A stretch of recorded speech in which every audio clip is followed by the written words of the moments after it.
दोस्तों नमस्कार, मेरा नाम है गोपाल शाह और आप देख रहे हैं ग्राउंड सर्वे न्यूज। दोस्तों, जिस तरह से ईरान, इजराइल और अमेरिका की युद्ध चल रही है, उसका असर भारत पर क्या देखने को मिल रहा है, चर्चा आज इसी बात पर होगी।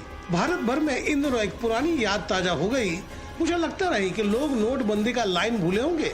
कोविड के दरमियान बस, ट्रेन और पैदल चलते हुए मजदूर, बेबस इंसानों को लोगों ने देखा होगा। और यह सब किसकी सरकार में हुआ यह बताने की जरूरत नहीं। सत्ता सुख आज वही भोग रहे हैं और लाइन में खड़े होने का दुख जनता भोग रही है।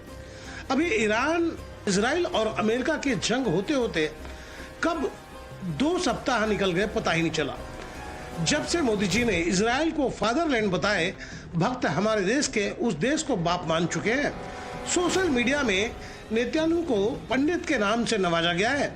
जरा सोच कर देखें, भारत में ऐसा कौन सा पंडित होगा जो गाय, बैल, सुअर को बड़े चाव से खा रहे होंगे, पर ऐसा हो रहा है। रही बात ईरान की, तो ईरान में सुपर पावर को नाको चने चबाने पर मजबूर कर दिया। तो इजराइल में क्या नेता, क्या जनता त्राहिमाम किए हुए हैं। तबाही का मंजर ईरान भी सेंसर कर रहा है और इजराइल भी। अमेरिका का हाल बेगानी शादी में अब्दुल्ला दीवाना की तरह हो गया है, जो बिना कोयले की दलाली में हाथ काला करने पहुंच गए। वहीं हमारे देश में 2 गुट हैं जो अपनी बातों से ही इजराइल को विजेता घोषित कर दिए हैं। अमन पसंद लोग अपने विवेक और बुद्धि से बात कर रहे हैं। उनका कहना है कि एक अकेला ईरान दर्जन भर पड़ोसी मुल्क से लड़ रहे हैं और सुपर पावर को सोचने पर मजबूर कर दिए। हम यह बताने नहीं जा रहे हैं कि भविष्य में इस लड़ाई का अंजाम क्या होगा, कौन विजेता बनकर उभरेगा, पर यह बात इतिहास बन चुकी है कि ईरान ने जिस बहादुरी और सूझबूझ के साथ जंग का रुख मोड़ दिए, उसे भुलाया नहीं जा सकेगा। वहीं ईरान और इजराइल युद्ध का विपरीत असर भारत में देखा जाने लगा है। लोग रसोई गैस के लिए लंबी लंबी कतार में लगे हुए हैं। सरकार दावे कुछ कर रहे हैं, पर मंजर कुछ अलग नजर आ रही है। नवी मुंबई के डीमार्ट की तो मानो चांदी निकल आई हो। लोग खाने का तेल इस तरह उठा ले गए मानो इसी का इस्तेमाल गाड़ी चलाने के लिए करेंगे।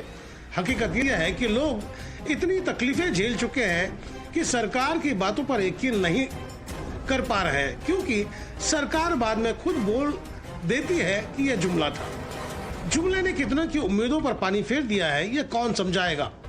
भारत का रुपया डॉलर के मुकाबले बेतहाशा गिरते जा रहा है।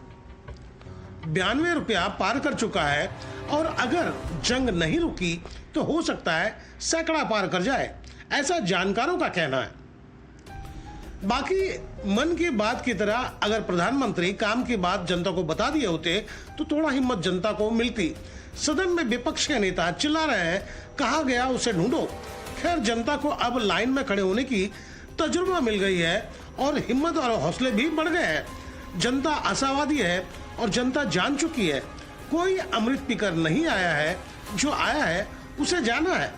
और इसी तरह आज वो गैस के लाइन में खड़े हैं, उन्हें लगता है कि ये दिन भी बीत जाएंगे।